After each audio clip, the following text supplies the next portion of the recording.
Welcome back to the deep dive, where we cut through the noise to get to the knowledge that really matters. And today, we are on a mission that I think is truly fascinating. It is. We're going to confront a piece of our collective cultural history that, well, it's often ignored. We're uncovering the profound, really massive intellectual and cultural debt that European civilization owes to the world of Islam. It's a debt that's so foundational to what we think of as Western modernity that most of the time we don't even see the source anymore. Right, it's just baked in. Completely baked in. And to start this deep dive, I want to begin with a subtle, almost hidden mistake in art history that just symbolizes this entire story perfectly. Okay, I'm hooked. Where are we starting? We're starting in Vienna with Giorgioni's famous Renaissance painting, The Three Philosophers. Right. Now here's the slip up. For centuries, people commonly misidentified this painting as the Three Magi. Okay, so a simple mix-up in the title. Why is that such a big deal? Because that confusion, it just reveals this deep truth about the medieval mind. The line between a philosopher, an astrologer, a wise man, it was blurry. And in the European imagination at the time, that identity, the keeper of ancient, profound knowledge, was intrinsically tied to an Eastern, specifically an Arab-Persian aesthetic. Hang on, are you saying that when a European in the Middle Ages imagined the smartest person in the room, they didn't picture someone from Paris or Rome, they pictured someone from, what, Baghdad or Cordoba? Absolutely, 100%.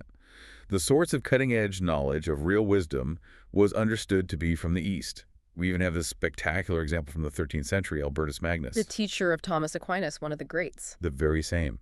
He shows up to lecture at the University of Paris dressed as a philosopher. And what did that mean? What does he look like? It meant he was dressed in the flowing robes and the style of an Arab Persian scholar. He adopted the whole look because that was the visual shorthand for the wise man, the keeper of secrets, the ultimate intellectual authority. It's just an incredible insight into where they knew the real intellectual action was happening. So the influence was pervasive. Before we trace that, though, let's just quickly set the stage. What are the fundamentals of the civilization we're talking about? Well, at its absolute core, the term Islam itself means submission to God. It's related to the word salam. Which means peace. Exactly, peace. And this faith, it didn't arise in an isolated desert. It was born at the crossroads of three huge established empires. The Byzantines to the west, the Sasanian, that's the Persian to the east, and the Ethiopian kingdom across the Red Sea. It was a culture of urban caravan routes as much as anything. Precisely. And that exposure is clear even in the Prophet Muhammad's early life. As a merchant, right. As a merchant. So he was exposed to all this multiculturalism on the trade routes. The legend of him meeting the Christian monk by Hira in Syria, that all fits. And the real transformation into a structured community that was cemented by the Hijra, the flight from Mecca to Yathrib in 622. Which was then renamed Medina. And that move created the Ummah, the unified community based on faith, which was both a religious and a political entity from the very start. And that political question of succession tragically led almost immediately to the enduring split in the faith. It was a political crisis rooted in theology, really. The vast majority who became the Sunnis supported following tradition, the Sunnah. They favored selecting the caliph, the political successor, from the established Banu Quraysh tribe. And the other side? The Shias, which literally translates as the faction. The Shia of Ali, the Prophet's cousin. They believed leadership had to descend directly from Ali's line, seeing his descendants as infallible spiritual guides or imams. That initial split just defines so much of what came next. Okay, so let's follow that expansion west. The first major dynasty to consolidate this huge territory was the Umayyad dynasty. Right. And when the Umayyads took control around 661 AD, they moved the capital from Medina to Damascus. And this wasn't just a physical move. It was a cultural shift. A huge cultural shift. They were brilliant pragmatists. They immediately adopted the successful administrative structures like the Diwan system of bureaucracy that were already perfected by the Byzantines and Sasanian empires they had just conquered. They just took what worked. Exactly. And that allowed them to manage a territory that eventually stretched all the way from India to the Atlantic. And the absolute jewel of their Western empire was Al-Andalus, Islamic Spain. This is where that cultural fusion really just explodes. It does. I mean, Cordoba, the capital of Al-Andalus, it becomes arguably the most advanced city in the world. Think about it. A metropolis with anywhere from 500,000 to maybe 800,000 people. Wow. It had advanced public water systems and, this is the key, nearly 70 public libraries. The caliph's own private collection had over 400,000 manuscripts. So, while most of Europe is struggling with basic literacy, a city in Spain has hundreds of thousands of books and running water. What allowed that intellectual melting pot to thrive? The key was the structure of coexistence. It was called the dhimmi system. So non-Muslims, Jews, and Christians were granted protected status. Meaning they could practice their faith. They could maintain their own courts, their own communities, in exchange for a modest tax. And this fostered incredible collaboration. Jewish scholars especially became indispensable as physicians, translators, and philosophers at the court. But for the modern listener, I think the most surprising takeaways from this period come from one person. This arbiter of taste for all of Al-Andalus, Ziryab, the Blackbird. Ziryab is a figure who should be way more famous. He was a brilliant musician from Baghdad who arrives in Cordoba in the 9th century and just changes everything.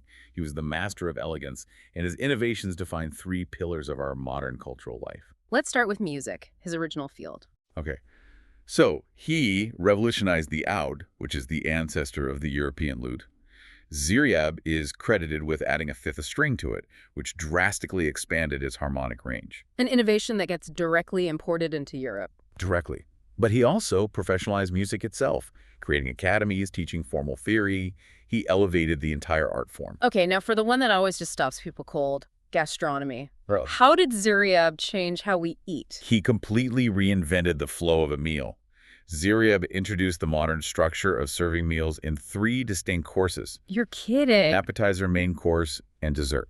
So wait, the basic structure of almost every formal dinner, which we think of as this, classical French or European tradition, that was standardized by a 9th century musician from Baghdad. It is. It's genuinely mind-blowing. He thought a meal should have a logical paced structure. He also popularized using crystal glassware instead of metal cups. He turned dining into a refined ritual. And his third great contribution was fashion. We think of seasonal wardrobes as, a pretty modern idea. Right. Before Ziryab, people mostly just wore the same clothes all year. Yeah. He introduced this radical concept, seasonal clothing. He mandated lightweight, light-colored fabrics like linen and cotton for the summer. And heavier, dark things for winter. Exactly. Wool, velvet. This Yeah. wasn't just practical. It established fashion as an aesthetic discipline tied to the calendar. That is fantastic. I Yeah. mean, a single person's influence just rippling out across centuries. And while Al-Andalus was perfecting aesthetics in the West, an intellectual industrial revolution was kicking off in the East. Around 750 AD, the Abbasids overthrew the Umayyads. And this leads to the ultimate Golden Age capital, Baghdad. Yes, and the scale of Baghdad was just phenomenal. It was designed to be magnificent, built in this meticulous circular plan. To symbolize order, centralization. Precisely. It integrated Persian monumentalism. But Baghdad's true power wasn't its walls, it was its brain. The Beit al-Hikmah. The House of Wisdom. What's the story behind this first true research institution? Well, it was formalized under Caliph al-Mamun in the early 9th century. And the legend really captures the spirit of the age. Al-Mamun was supposedly distracted by the noise from the bazaar across the river. Mm-hmm. And he was told that amidst all the spices and silks, there was a thriving market for knowledge. Scholars literally trading philosophy, mathematics, medicine. So he sees that knowledge is a commodity, and he decides to systematize the market. He decides to corner the market. Yeah. And there's a spectacular etymological point here. Beit al-Hikmah, the House of Wisdom, is a near-literal Arabic translation of the Latin term Universitates Studiorum. The first term for university. They had essentially institutionalized global learning. Which brings us to the Great Translation Movement, the Translatio Scientiae. This is the moment where European knowledge was, in a sense, archived for its own future use. That's a perfect way to put it. The Abbasids systematically funded this, paying translators incredible sums, sometimes the weight of the translated texts in gold, to secure and translate works from Greek, Persian, and Indian traditions into Arabic. This act of preservation, especially of Greek philosophy and science, ensured it survived. Okay, let's get into some of the specific titans whose work is still foundational today. We have to start with the man who basically defines modern mathematics. We do. That would be Abu Abdallah, Muhammad ibn Musa al-Khwarizmi. Now, most people might know him as the father of algebra. From which we get the word algebra. Of course. But here's the most stunning connection for you, for anyone listening today. The word algorithm. Is derived from his name. It's a Latinization of his name.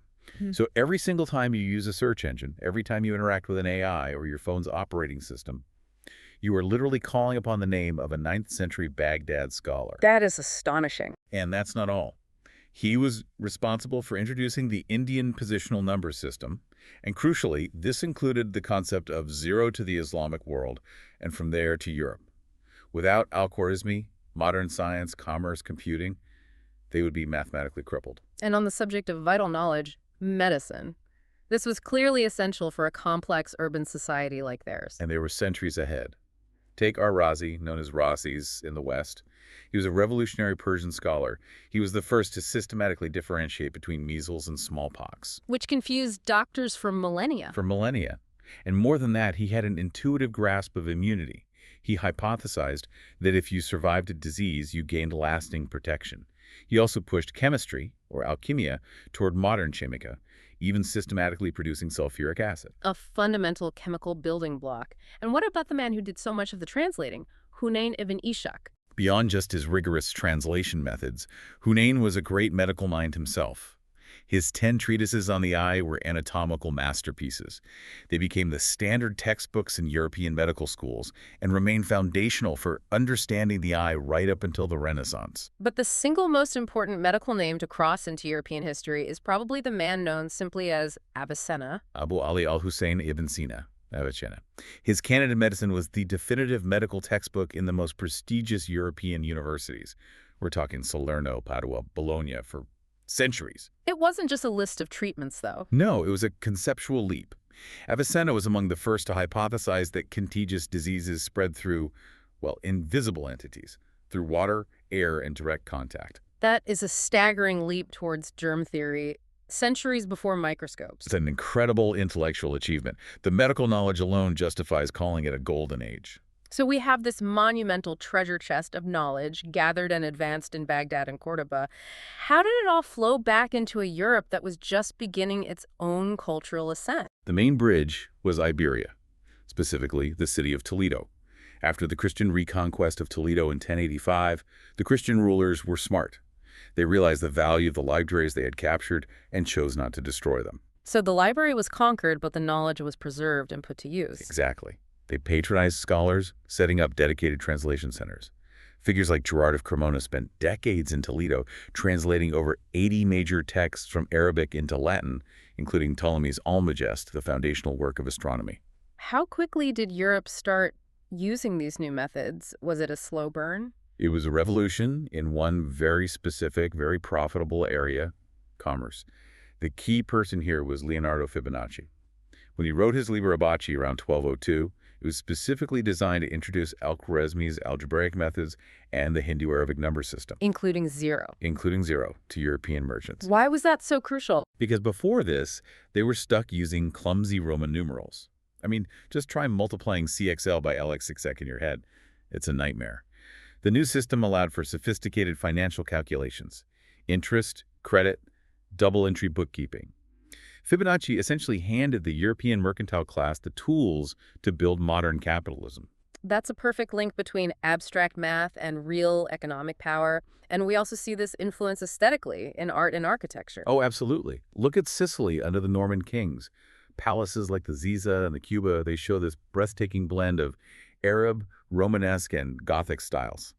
The Norman rulers intentionally hired highly skilled Arabic craftsmen to create geometric patterns and those stunning, intricate honeycomb ceilings known as muqarnas. They knew where the best talent was. They recognized and valued the advanced aesthetics in the engineering. And finally, we get to one of the most intriguing cultural connections, which is still debated, the potential influence on Dante's Divine Comedy. This is the fascinating thesis.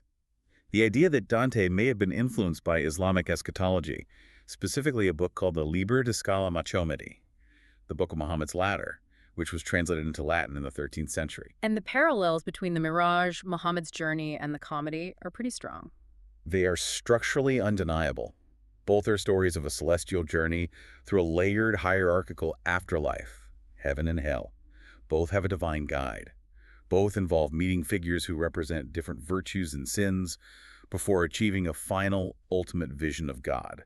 It shows these profound Islamic spiritual narratives were circulating at the highest levels of European thought. So when you connect all these threads, algebra, medicine, how we eat dinner, even the structure of our great literature, the sheer scale of this transfer of knowledge, the translatio scientiae, is it's undeniable. It's completely undeniable. They form the fundamental conceptual basis for the scientific revolution and the Western age of exploration that followed. It's a truly shared intellectual heritage. It didn't just evolve in isolation. Not at all. And to leave you with one final thought on the depth of this connection. We talked about Avicenna, the philosopher-physician.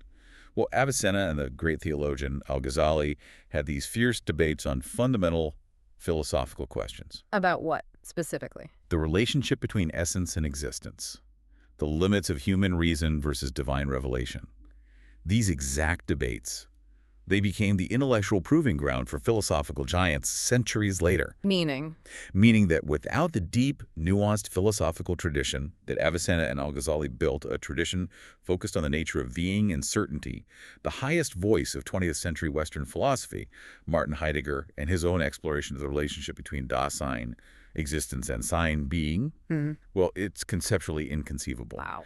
You have a philosophical line stretching from 10th century Bukhara through medieval Andalusia all the way to 20th century Germany. That is a truly deep dive. Thank you for eliminating these incredible sources for us.